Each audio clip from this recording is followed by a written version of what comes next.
오늘 함께 보실 하나님의 말씀은 마태복음 5장입니다. 말씀 봉독은 43절에서 45절까지 하겠습니다.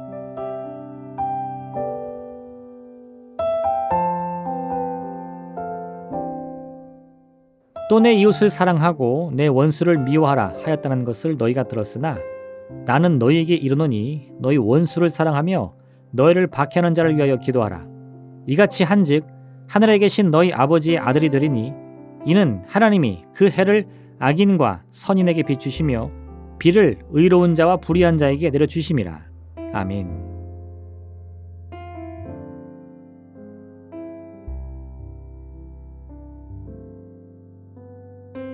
마태복음 5장은 예수님께서 가르쳐주신 여러 다양한 말씀들을 하나로 모아놓았습니다. 그래서 이 말씀들은 서로 다른 환경과 처지의 사람들을 그 대상으로 삼고 있습니다. 심령이 가난한 자에게는 천국이 주어질 것이고 애통하는 자에게는 위로가 임할 것입니다.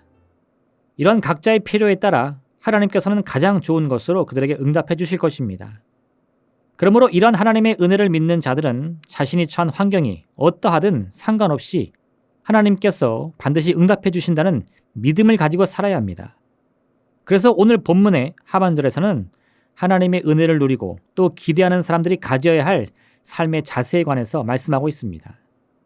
그러한 자세란 곧 하나님의 율법을 문자 그대로만 지키려고 하는 것이 아니라 그 율법의 말씀이 담고 있는 하나님의 뜻과 섭리를 깨닫고 전심을 다해 하나님의 말씀을 따를 것을 결단하는 모습인 것입니다.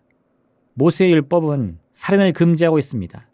만약 누군가 율법을 문자 그대로만 지켜야 한다고 생각한다면 그는 사람들이 다른 일을 미워하고 그를 비난하거나 저주한다고 해도 그 생명만을 해하지 않는다면 그는 율법을 잘 지킨 사람이라고 인정해 줄 것입니다. 그러나 예수님께서는 살인하지 말라는 율법의 근본은 살인만을 금하는 것이 아니라 사람과 사람 사이의 관계에서 어떤 악한 생각이나 행동도 하지 말라는 것임을 강조하십니다. 즉 실제 살인을 행하지 않았더라도 그 마음과 생각으로 상대방을 죽이고 싶을 정도로 미워하거나 저주한다면 그는 이미 살인을 저지른 것과 마찬가지라는 것입니다. 율법의 본질을 깨닫지 못하면 율법의 내용들을 문자적으로 아무리 잘 지킨다 하더라도 그가 하나님의 뜻을 따랐다고 말할 수 없는 것입니다. 오늘 예수님께서 말씀하시는 율법의 핵심은 사랑입니다. 이 사랑을 실천하기 위하여 남의 생명을 해하려고 해서는 안 되며 남의 것을 탐내서도 안 되는 것입니다. 더 나아가 누군가 자신에게 도움을 요청한다면 그가 바라는 만큼만이 아니라 자신이 할 수 있는 한 최선을 다해서 선을 행해야 한다고 말씀하고 있습니다. 예수님께서는 이런 하나님의 뜻을 이렇게 설명해 주십니다. 그러므로 하늘에 계신 너희 아버지의 온전하심과 같이 너희도 온전하라. 여기서 말씀하고 있는 온전하다라는 말의 의미는 흠이 없는 상태, 의로운 상태를 뜻하는 것이 아닙니다.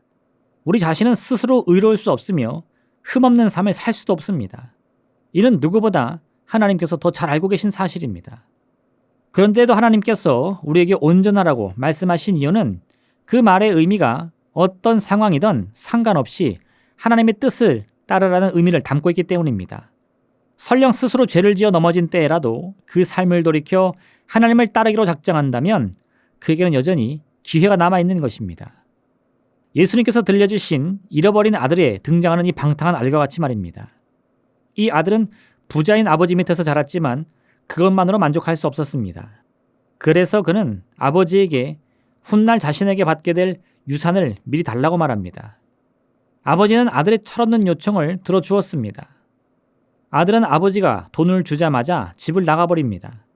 이 엄청난 재산을 가지고 누구의 간섭도 받지 않고 자기 마음대로 살 작정이었던 것입니다. 하지만 그의 계산은 틀렸습니다. 그렇게 많아 보였던 돈이 순식간에 사라진 것입니다. 빈털터리가 되자 그를 따르던 주변의 사람들도 하나둘 떠나가 버리고 말았습니다. 이 아들은 굶어 죽을 지경에 이르게 되자 돼지치는 일이라도 하면서 살아보려고 했지만 여의치 않았습니다. 이 절망 속에서 아들이 떠올린 것은 바로 아버지의 집이었습니다.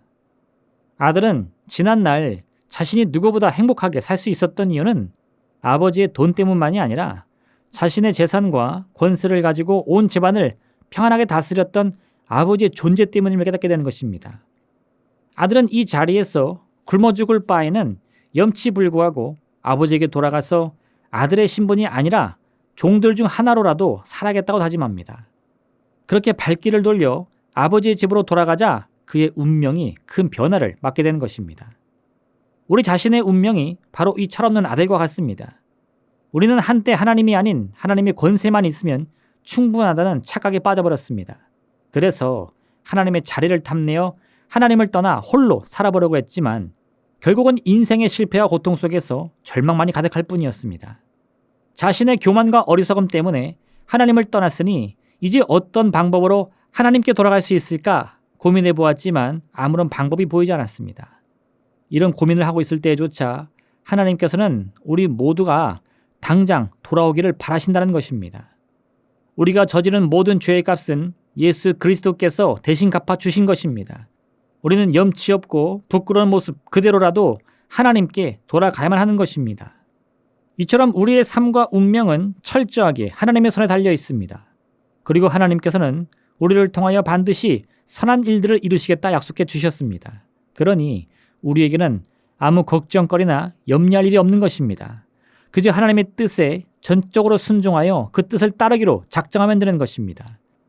그렇다면 하나님의 뜻을 따르기 위해서 어떻게 해야 합니까? 오늘 본문은 율법의 말씀을 수동적이고 소극적인 자세로 바라보지 말고 더욱 적극적이고 창조적인 자세를 통하여 율법에 담겨있는 하나님의 참된 뜻과 마음을 발견해야 한다고 말씀하고 있습니다.